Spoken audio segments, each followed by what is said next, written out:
आज की इस वीडियो में हम करेंगे टॉपिक अपना रेशनलाइजिंग ऑफ डिनोमिनेटर।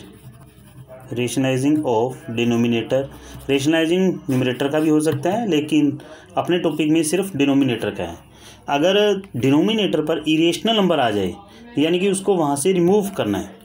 जैसे फर्स्ट एग्जांपल हम ले रहे हैं, जैसे 5 डिवाइडेड बाय, मैंने लिख दिया इसमें से √7। ये अपने फर्स्ट क्वेश्चन की स्टेटमेंट है। अभी तक डिनोमिनेटर में से सिंगल टर्म यानी कि मोनोमियल होगी, उसी के लिए हम यूज़ कर रहे हैं। उसमें कुछ नहीं, जो रूट वाली स्टेटमेंट है इरेशनल नंबर है, इरेशनल नंबर से ही मल्टीप्लाई करना है और इसी इरेशनल नंबर से हम इसको डिवाइड कर देते हैं। तो ये हमारे क्वेश्चन का आंसर आ जाता है। न्यूमरेटर मल्टीप्लाई विद न्यूमरेटर 5√7, इधर से √7 मल्टीप्लाई √7, तो ये क्या होता है 7, क्योंकि √49 का स्क्वायर रूट 7। ये हमारे क्वेश्चन का आंसर आ जाता है। ये तो है इजी, लेकिन जो मेन इंपॉर्टेंट टॉपिक है वो इसमें से ये होगा कि जब डिनोमिनेटर में हम चलते हैं, डिनोमिनेटर में जब हम चलते हैं तो हमारे लिए बाइनोमियल यानी कि 2 टर्म ऑफ स्टेटमेंट आएगी। जैसे फॉर एग्जांपल मैंने लिख दिया 4 डिवाइडेड बाय √7 माइनस √3। ये हमारे क्वेश्चन की स्टेटमेंट आ गई है। 4 डिवाइडेड बाय √7 माइनस √3। अब इस क्वेश्चन को भी सोल्व करना है, तो 4 डिवाइडेड बाय √7 माइनस √3, इसको भी सेम नंबर से ही मल्टीप्लाई और डिवाइड करते हैं, लेकिन जो डिनोमिनेटर में होता है उसी टर्म को लिखा जाता है। लिखते भी डिनोमिनेटर वाली को ही है, क्योंकि रेशनलाइजिंग हम डिनोमिनेटर का करें। बट जो बाइनोमियल के बीच में, दोनों के बीच में रिलेशन है, नेगेटिव है, तो इस रिलेशन को हम चेंज कर देते हैं। नेगेटिव का है तो पॉजिटिव का होता है, तो इट्स मीनिंग हम इसे नेगेटिव का कर देते हैं। अब मल्टीप्लाई करनी है हमने numerator with numerator and denominator with denominator. 4 से मल्टीप्लाई ये बनती है √7 प्लस √3 डिवाइडेड बाय। अब इसकी मल्टीप्लाई, इसमें एक आइडेंटिटी बनेगी, हर क्वेश्चन में बनेगी बाइनोमियल वाले में। ये चीज़ ध्यान में रख लेना, जिसमें 2 टर्म बनाएंगी। एक बार आपको प्लस में नज़र आएगी स्टेटमेंट, वही सेम टू सेम आपको नेगेटिव में नज़र आएगी। तो a+b इंटू a-b, तो ये फॉर्मूला होता है a² माइनस b² के लिए। यानी कि अब इन दोनों की मल्टीप्लाई करनी है, तो एक बार माइनस में और एक बार वही सेम स्टेटमेंट आपको प्लस में मिलेगी। तो it's meaning a² minus b²। तो ये थी 4 इंटू √7 प्लस √3 डिवाइडेड बाय √7 का स्क्वायर करेंगे तो 7, √3 का स्क्वायर करेंगे तो 3। 4 into √7 plus √3 divided by 7 minus 3 यानी कि 4 से 4 कैंसिल, तो √7 प्लस √3। ये हमारे क्वेश्चन के लिए, आंसर के लिए यूज़ हो जाएगा। नेक्स्ट थोड़ा सा स्टेटमेंट को और टर्न कर देते हैं थर्ड क्वेश्चन में। अभी इसमें मैंने लिख दिया √5 प्लस √2 डिवाइडेड बाय √5 माइनस √2 कर दिया। अब इसका रेशनलाइजिंग करना हमने, तो रेशनलाइजिंग, क्योंकि डिनोमिनेटर में तो बाइनोमियल है, तो √5 प्लस √2 डिवाइडेड बाय √5 माइनस √2, इसको भी मल्टीप्लाई यानी कि डिनोमिनेटर को लिखेंगे हम। ये नहीं कि मैंने न्यूमरेटर को लिखा, डिनोमिनेटर को लिख रहा हूँ, लेकिन बीच वाले रिलेशन को चेंज करके। नेगेटिव का था तो इट्स मीनिंग हमने इसको पॉजिटिव का कर दिया। लेकिन यहाँ पर मल्टीप्लाई जब करेंगे न्यूमरेटर विद न्यूमरेटर, तो a+b इंटू a+b, तो ये a+b का बन गया बेटे होल स्क्वायर, और इसका होल स्क्वायर होता है a² plus b² plus 2ab, यानी कि a² plus b² plus 2 into a into b divided by. मैंने आपको बोला था कि हर क्वेश्चन में एक बार प्लस में और एक बार माइनस में है, तो it's meaning a² minus b²। √5 का स्क्वायर करोगे तो 5, √2 का स्क्वायर करोगे तो 2 प्लस 2, √5 और √2 की मल्टीप्लाई √10 डिवाइडेड बाय √5 का स्क्वायर करोगे तो 5, √2 का स्क्वायर करने पर 2, 5 और 2 7 प्लस 2 √10, 5 में से 2 माइनस करोगे इट्स मीनिंग 3। ये हमारे क्वेश्चन के लिए आंसर में आ जाएगा। अब एक थोड़ा सा तुम्हें रूट वगैरह की मल्टीप्लाई वगैरह के लिए बताता हूँ। जैसे √5 मल्टीप्लाई √5 के लिए है, रूट के अंदर वालों की अंदर मल्टीप्लाई होती है, बाहर वालों की बाहर होती है। ये चीज़ें देख लेना, तब ये क्वेश्चन आपको ईजी लगेंगे। तो ये √25 होगा, तो 25 का √5 होगा। अब जैसे 2√5 मल्टीप्लाई 3√2 दिया होता, तब हम क्या करें, इसकी और इसकी मल्टीप्लाई होगी, बाहर वालों की बाहर, 2 3 6, √2 और √5 की मल्टीप्लाई √10 का रूट आता नहीं, इसलिए नहीं फाइंड आउट हुआ।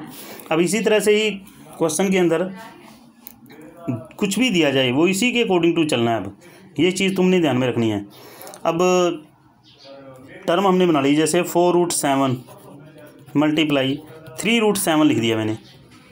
अब सेम भी कर दिया, इसकी और इसकी मल्टीप्लाई क्या बनेगी, 4 और 3 की 12, √7 और √7 की √49।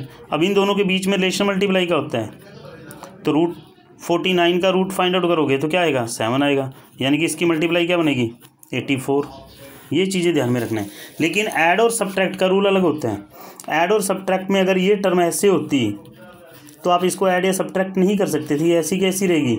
ऐड और सब्ट्रैक्ट तभी होगी जब इनके इरेशनल नंबर सेम होंगे, अदरवाइज़ आप ऐड और सब्ट्रैक्ट नहीं कर सकते। ये चीज़ समझनी आपके लिए ज़्यादा ज़रूरी है, तभी आप इन क्वेश्चंस को कर सकते हो। एक हम थोड़ा सा टफ क्वेश्चन और ले रहे हैं।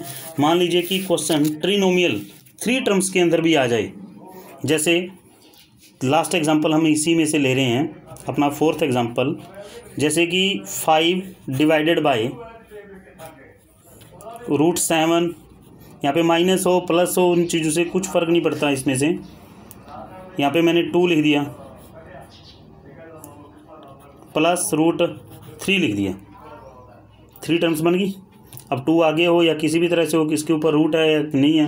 लेकिन अब आपको करना क्या है कि 5 टर्म्स को लेकर हम क्वेश्चन कभी भी अटैम्प्ट नहीं कर सकते, इसको 3 टर्म्स के अंदर कन्वर्ट करना ही पड़ेगा। अब जैसे √7 का स्क्वायर करोगे तो 7 होता है, 2 का स्क्वायर करोगे तो इट्स मीनिंग 4, √3 का करोगे 3, 4 और 3 7, तब जाकर इसकी इक्विवेलेंट होता है। यानी कि 2 और √3 वाले को अलग कर दो, √7 माइनस है तो ब्रैकेट स्टार्ट होगी, तो सिंबल इसका ऑलरेडी क्या हो गया, चेंज हो गया। अगर प्लस होता तो सिंबल चेंज नहीं होना था, क्योंकि इसका स्क्वायर 7, इसका 4, इसका 3, 4 और 3 7 इसके इक्विवेलेंट है, तो इन दोनों को कंबाइन कर दिया, मल्टीप्लाई √7, ये माइनस था इसलिए रिलेशन दोनों के बीच का चेंज कर दिया, रिलेशन सिर्फ दोनों के बीच का चेंज किया, तो √7 प्लस 2 माइनस √3, यानी कि सेम जाना था नंबर।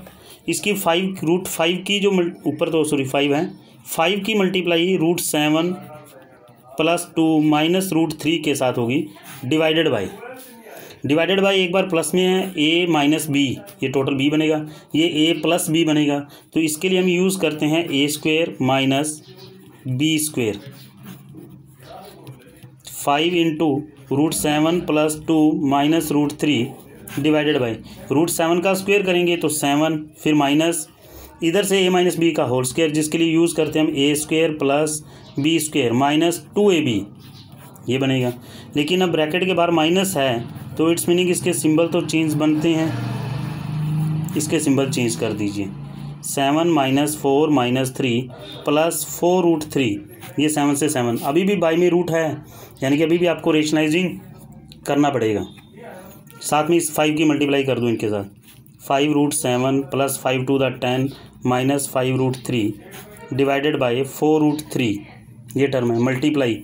अब ये सिंगल में ट्रांसफ़र हो चुका है। सिंगल वाला मैंने स्टार्टिंग के अंदर आपको बोला था, अगर तुम ध्यान से देखोगे सिंगल वाले में जो इरेशनल नंबर था डिनोमिनेटर में, इसी को ही सेम नंबर से मल्टीप्लाई और डिवाइड था। तो इसी तरह से अब जो डिवाइड के अंदर है वो सिर्फ √3 है, तो √3 से ही आप मल्टीप्लाई और √3 से ही आप डिवाइड करोगे। √3 की मल्टीप्लाई इन तीनों से, इसके साथ करोगे 5 7 21, अभी तो बोला था मैंने रूट वालों के अंदर, इसके साथ करोगे तो प्लस 10 √3 बन जाएगा, माइनस √3 और 3 की मल्टीप्लाई √9, 9 का √3 आ जाएगा, यानी कि √3 और √3 की मल्टीप्लाई 3 5 15 डिवाइडेड बाय डिनोमिनेटर में मल्टीप्लाई करते हैं तो √3 और √3 की 3 4 12, ये हमारे क्वेश्चन का आंसर बन जाएगा। Thank you and have a nice day.